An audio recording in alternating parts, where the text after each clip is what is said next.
भाई world politics देखकर पूरी दुनिया यही बोल रही है, पता है क्या? अरे मुझे चक्कर आने लग गया अब। मतलब गिरगिट ने भी दुनिया भर के पॉलिटिकल लीडर्स के सामने हाथ जोड़ लिए।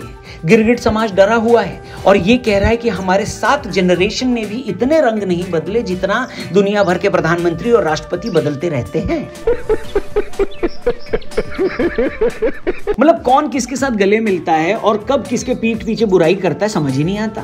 लेकिन वर्ल्ड लीडर्स में भी ट्रंप चचा जो है ना, डोनाल्ड जी, वो ऐसे हैं जिनको देखकर पूरा गिरगिट समाज डरा हुआ है और कह रहा है कि ट्रंप चचा आप हमारे लीडर बन जाओ गिरगिटों के। गजब बेइज्जती है। मतलब आपके जितने भी रंग हैं उतने तो स्केच पेन के डिब्बे में भी नहीं होते।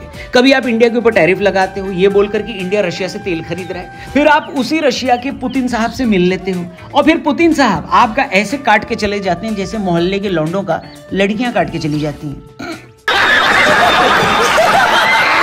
और फिर जब पुतिन और मोदी एक साथ मंच पर दिखाई देते हैं तो आपकी चड्डी आगे से गीली और पीछे से पीली हो जाती है और आप बोलते हो कि अरे मोदी जी तो मेरे बेस्ट फ्रेंड हैं, हम दोनों दोस्त हैं, एक ही थाली में खाना खाते हैं, एक ही गिलास में पानी पीते हैं।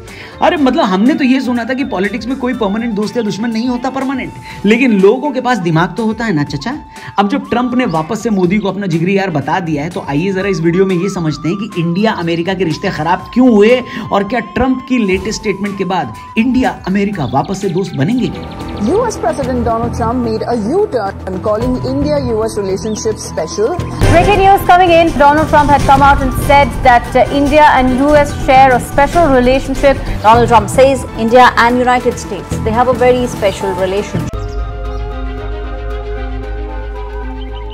तो दोस्तों पॉइंट नंबर 1, सब कुछ जुलाई 2022-2019 से शुरू हुआ जब ट्रंप ने इमरान खान से मिलने के वक्त कहा कि वो कश्मीर इशू में मीडिएट करेंगे और रोल निभाने को तैयार है। अब भारत की लॉन्ग हेल्ड पॉलिसी ये थी कि कश्मीर स्ट्रिक्टली बायलैटरल इशू है, किसी थर्ड पार्टी मीडिएशन के लिए जगह नहीं है। ऐसे में ये रिमार्क जो ब्रीफिंग के बाद आया डायनेमिकली एक बहुत बड़ा ब्लंडर था। दूसरा पॉइंट, सितंबर 2024 में मोदी जब यूएस गए थे यूएनजीए और क्वाड समिट में हिस्सा लेने, तो ट्रंप ने पब्लिकली कैंपेन करते हुए कहा था कि मोदी से मैं मिलूंगा। इंडिया ने इस मीटिंग के लिए मना कर दिया क्योंकि उस टाइम यूएस में इलेक्शन होने वाले थे। कमला हैरिस भी अपनी कैंपेन कर रही थी और ऐसे में मोदी का सिर्फ ट्रंप से मिलना एक तरीके से ट्रंप का एंडोर्समेंट दिखता, इसलिए मोदी जी ने ट्रंप से मिलने से मना कर दिया। ये बात ट्रंप को पसंद नहीं आई क्योंकि चचा ने तो मोदी जी से मिलने की बात पब्लिकली बोल दी थी। तीसरा पॉइंट, ऑपरेशन सिंदूर के कॉन्टेक्स्ट में जब इंडिया ने पहलगाम में हुए आतंकी हमले के बाद तुरंत कार्रवाई की और सीज फायर इंडिया पाकिस्तान सीधे नेगोशिएशन से हुआ, तो ट्रंप क्रेडिट लेने बीच में आ गए। उनने बोला कि भाई सीज फायर हमने कराया, भारत ने साफ इनकार कर दिया। ट्रंप की उम्मीद थी कि भारत उनको नोबेल प्राइज के लिए समर्थन करेगा, सपोर्ट करेगा, लेकिन मोदी जी ने बिना हेजिटेशन रिजेक्ट कर दिया। बेसिकली इंडिया ने ट्रंप से कहा कि 4 चवन्नी घोड़े पे और तुम्हारा नोबेल प्राइज को मारूं हथौड़े से। और अब क्लाइमेक्स की बात, point number 4, trade war. Trump ने इंडिया पर 50% तक टैरिफ लगाया। वजह बताई रेसिप्रोकल ट्रेड इम्बैलेंस और इंडिया का रशिया से तेल खरीदना। लेकिन इंडिया ने एक बार फिर से कहा कि दही पुरानी हो गई है तो कढ़ी खट्टी बना लो, हम तो रूस से तेल खरीदेंगे, टैरिफ के अपने बत्ती बना लो। मतलब इन सारे पॉइंट्स को अगर आप ध्यान से देखें तो इन्हीं सब की वजह से दोनों देशों के बीच पब्लिक नैरेटिव थोड़ा सा हल्का पड़ गया, हिल सा गया और रिलेशनशिप एक इकोनॉमिक कॉन्फ्लिक्ट स्टेज पर आकर टिक गया। यानी मोटा माटी ये वो डिफाइनिंग एपिसोड्स थे जिसने एक बड़े ब्रोमांस को स्लो डिसइंटीग्रेशन के रास्ते पर भेजा। इसी वजह से भारत की रशिया से नजदीकी और बढ़ गई और गलवान मामले के बाद पहली बार बीजिंग भी हमारे साथ खड़ा हुआ दिखाई दिया। मतलब मोदी जी ने एससीओ अटेंड करी जिसके बाद ट्रंप ने ट्रुथ सोशल पर यह लिखा कि लगता है हमने इंडिया और रशिया को चीन के हाथों गवा दिया। साथ में पुतिन, जिनपिंग और मोदी जी की फोटो भी पोस्ट करी गई थी। लोगों को लगने लगा था कि ट्रंप ने गलती कर दी है और अब कल आया है इस मामले में एक और नया twist.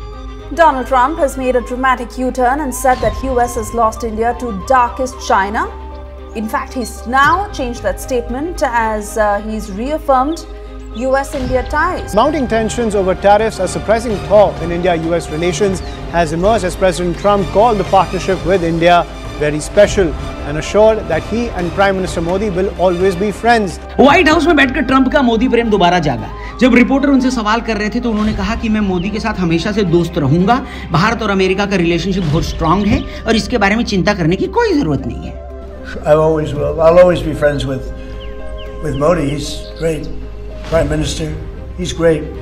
India and the United States have a special relationship. There's nothing to worry about. जब उनसे पूछा गया कि क्या अमेरिका ने भारत को एक फ्रेंड के रूप में खो दिया है, तो ट्रंप का कहना था, मुझे नहीं लगता ऐसा कुछ हुआ है। लेकिन जैसा कि हमने आपको कहा कि वर्ल्ड पॉलिटिक्स एक शतरंज जैसी होती है, चेस जैसी होती है। मोदी जी ने भी मौके पर चौका लगा दिया, एक ट्वीट करके लिखा कि भारत भी अमेरिका से अच्छे संबंध रखता है और प्रेसिडेंट ट्रंप ने बिल्कुल सही कहा है। मोदी जी ने इसके बाद भारत और अमेरिका की ग्लोबल स्ट्रेटेजिक पार्टनरशिप पर भी टिप्पणी की। अब लोग कह रहे हैं कि जब ट्रंप टैरिफ लगा रहा था, इंडिया को डेड इकोनॉमी बता रहा था, ऑपरेशन सिंदूर में सीजफायर करने का क्रेडिट ले रहा था, तब तो मोदी जी ने कुछ नहीं कहा। अब अचानक से एक तारीफ पर ट्वीट कर दिया। ऐसे लोगों से मैं कहना चाहूंगा कि दोस्तों, रोम एक दिन में नहीं बना था, समझ रहे हो? इंडिया अमेरिका की रिलेशनशिप को एक रीसेट की जरूरत है और आज का जियोपॉलिटिक्स बहुत ही अलग है। ऐसे में हम आपको कुछ पॉइंट्स में ये बताते हैं कि इंडिया अमेरिका के रिश्ते क्या रीसेट हो पाएंगे। तो सबसे पहले ऑप्टिक्स मैटर करते हैं। ट्रंप ऑप्टिक्स और बड़े इवेंट्स के मास्टर हैं। मोदी भी पब्लिक रैलीज और ग्रैंड स्टेज के लिए फेमस है। क्वाड एक ऐसा स्टेज है जो दोनों को स्पॉटलाइट देता है। चाइना फैक्टर एक इंपॉर्टेंट फैक्टर है। दोनों लीडर्स जानते हैं कि चाइना को अकेले टैकल करना मुश्किल है, कोलैबोरेशन ही रास्ता है। इसके अलावा ट्रंप डील मेकर हैं। ट्रेड ऑफ स्पेस की बात हो रही है। मोदी भी प्रैक्टिकल अप्रोच रखते हैं। ट्रेड डिस्प्यूट पर बार्गेनिंग हो सकती है। और चौथी बात, इंडियन अमेरिकन वोट बैंक। जी हां, ट्रंप को अगर दोबारा इलेक्शन कॉन्टेस्ट करना है और सत्ता में आना है तो इंडियन डायस्पोरा का सपोर्ट चाहिए होगा। मोदी के साथ फ्रेंडली ऑप्टिक्स इस वोट बैंक को एनर्जाइज करेगा। और आखिरी पॉइंट, स्ट्रैटेजिक कंपल्शन। यूएस को इंडिया की जरूरत है और इंडिया को भी बैलेंसिंग पार्टनर चाहिए। ये कंपल्शन दोनों को करीब ला सकता है। हालांकि आपको यह भी बता दें कि भारत अमेरिका रिलेशनशिप आसान नहीं होने वाला। कुछ चैलेंजेस तो क्लियर हैं, जैसे ट्रंप फिर से टैरिफ पॉलिटिक्स खेल सकते हैं। इंडिया की रशिया से करीबी ट्रंप को परेशान करती रहेगी।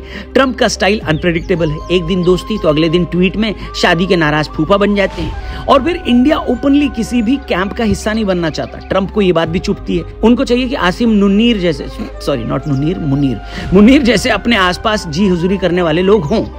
तुमसे ना हो पाएगा। मतलब अगर पॉलिटिक्स को छोड़ दें तो दोनों लीडर्स की पर्सनल केमिस्ट्री काफी यूनिक है। मोदी जी की स्टाइल करिश्मेटिक है, ट्रंप भी फ्लैम्बॉयंट है। दोनों बड़े क्राउड से कनेक्ट करना जानते हैं। दोनों अपने देशों में नेशनलिस्ट नैरेटिव को स्ट्रांग रखते हैं। ये पर्सनल सिमिलैरिटीज उनके बीच दोस्ती का नेचुरल ब्रिज बनाती है। यही कारण है कि चैलेंजेस होने के बावजूद ये दोस्ती पूरी तरह खत्म नहीं हुई, बस थोड़ी पॉज मोड में चली गई है। यूएस भी जानता है कि इंडो पैसिफिक में इंडिया के बिना कोई भी स्ट्रैटेजी अधूरी है, चाहे टेक्नोलॉजी हो, सप्लाई चेन हो, मिलिट्री लॉजिस्टिक्स हो या diplomatic messaging. India indispensable partner है। अगर ट्रंप फिर से व्हाइट हाउस लौटते हैं तो वो इंडिया के इंपॉर्टेंस को इग्नोर नहीं कर सकते, चाहे उनके ईगो इश्यूज हो या पोस्ट इरिटेशन स्ट्रैटेजिक नेसेसिटीज। उन्हें इंडिया की तरफ तो सब कुछ खींचेगा ही। तो सवाल यह है कि क्या ट्रंप और मोदी फिर से दोस्त बनेंगे? इसका जवाब है पॉसिबल तो है। शेयर्ड इंटरेस्ट, स्ट्रैटेजिक कंपल्शंस और ऑप्टिक्स की जरूरत है। इस रिलेशनशिप को रीसेट की ओर लेकर जा रही है। चैलेंजेस होंगे मगर पॉलिटिकल विल और जियोपॉलिटिकल प्रेशर्स दोनों लीडर्स को फिर से साथ ला सकते हैं। वेल, पॉलिटिक्स में दोस्ती और दुश्मनी परमानेंट नहीं होती। आज जो दुश्मन है कल दोस्त हो जाएंगे। ट्रंप और मोदी का रिश्ता भी उसी कैटेगरी में है। लेकिन इस दोस्ती का फायदा तभी है जब इसका फायदा भारत को हो। अगर ट्रंप से दोस्ती भारत का टैरिफ कम नहीं करा पाती तो देश तो यही कहेगा कि मोदी जी आप अलग से जाकर ट्रंप को फ्रेंडशिप बैंड बांध लो, हमारे किसी काम नहीं है ये दोस्ती, समझे? मेरे हिसाब से तो भारत को बड़ी सोच समझकर चलना होगा, क्योंकि भरोसा ना तो चीन पे कर सकते हैं और न ही अमेरिका पर। आपका ट्रंप के लेटेस्ट मूव पर क्या कहना है? डोनाल्ड साहब को कुछ लिखना चाहते हो तो एक वर्ड में क्या लिखोगे? कमेंट करो, चैनल को सब्सक्राइब करो। जल्दी मिलते हैं। गुड बाय, जय हिंद।